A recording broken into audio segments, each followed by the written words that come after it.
Welcome to the In 1 Minute Review-a-Mans. It's like a review, but in a minute. Look what finally showed up at stores near me. Legacy fucking Devcon, a figure from 2 fucking years ago. A lot of people don't believe me when I say that Hasbro's distribution is like a crime.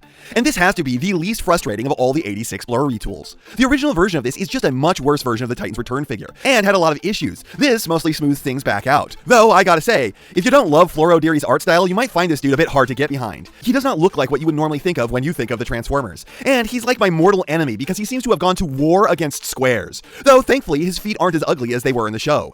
Posability is slightly bad though, having just below the standard amount of joints, and then everything that he does have is on the bog standard of ranges. And you have to parts form off the thrusters and switch which sides they are on just to get the full range out of the knees. The good news is that the transformation is actually fun. For the most part, but we will get to that. This is a much smoother experience than the normal guy, and the first version of this where pegging the feet into the underside of the alt mode isn't a complete pain in the ass.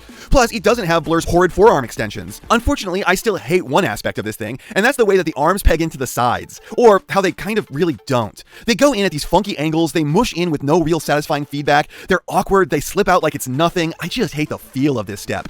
And then he turns into a really good rendition of the space thing that he was in the show. The arms don't extend quite as far back as they're supposed to, and there's a slight gap in the middle that's not supposed to be there. But honestly, it's still kind of got Micro Masterpiece vibes. It probably doesn't quite reach that level given the limited articulation, the fact that there's a bit more kibble than should be present, and the alt mode isn't quite right, but it's a relatively chill, calm, nice figure. A solid B tier. Won't blow you away, but will make you go, huh.